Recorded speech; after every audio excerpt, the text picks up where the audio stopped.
Человек с закрытым ртом.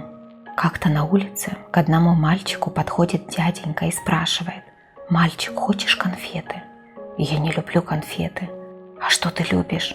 «Я пиццу люблю». «Хорошо». Очень странный человек это был. Когда он говорил, то его рот вообще не открывался. Стоит рядом, смотрит на тебя и вроде бы молчит, а вроде бы и говорит. Ну, мальчик подумал, что это у него какое-то устройство спрятано под пальто. Сейчас же много всяких устройств есть разных. На следующий день мальчик опять возвращается из школы, а навстречу ему тот же дяденька с закрытым ртом. «Вот твоя пицца», – протянул он коробку мальчику, и опять его рот был закрыт. «Я не люблю с грибами», – поморщился мальчик. «А с чем ты любишь?» «С чем угодно, но только не с грибами». «Хорошо». Прошло 2 дня, и опять тот же человек с закрытым ртом. «Вот твоя пицца, мальчик», – сказал он. «Фу, она холодная», – сказал капризный мальчик. «Я не люблю холодную пиццу». «Ты ее можешь дома разогреть». «Не могу, у нас микроволновка сломалась». «Хорошо, мальчик». Вечером мальчик возвращался из гостей. Был на дне рождения у одноклассника. Опять дяденька. Прямо бежит за ним. «Мальчик, мальчик, вот твоя горячая пицца». «Это другое дело», – сказал мальчик. Открыл коробку и стал уплетать пиццу.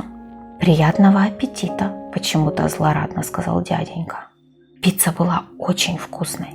Мальчик даже до дома не дошел, все слопал. Он из гостей уже вышел сытым, а сейчас у него просто живот готов был разорваться. Еще очень хотелось пить. Мальчик пил и не мог остановиться. Было очень больно. Вдруг и правда у него живот лопнул, разорвался, как порванный мячик. Брызги от еды полетели на стены и потолок. Мальчик видел, как рядом с ним к стене прилип кусок помидорки. На звук прибежала мама и тут же бросилась звонить в скорую помощь. Врачи быстро приехали. Они сказали, что животы зашивают только в одной единственной больнице в городе. Но она платная и очень дорогая. А если живот не зашить, мальчик через несколько часов умрет. Мама собрала все деньги, все драгоценности, добавила свой iPhone и повезла мальчика в больницу. Там ему зашили живот. Кончилось все хорошо. Вот только когда мальчик уже выписывался из больницы и проходил мимо одной двери, он через щелку заметил того самого мужчину. Ему врач дала несколько бумажек по 5000 рублей. Этот мужчина телепат. Он умеет внушать мысли. Он стоит и молчит, а тебе кажется, что он с тобой говорит.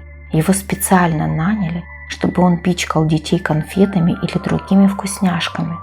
Туда специально подмешивают порошок, после которого очень хочется пить. Живот лопается, детей везут в ту клинику, и дяденька за это получает деньги.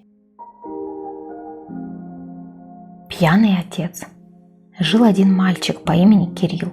Ему было 12 лет. Был, как все, жил с мамой и папой. Его папа работал директором завода, но один из рабочих рассказал владельцу фирмы, что директор ворует, в итоге его уволили. С горя он напился, что еле вспомнил, где живет.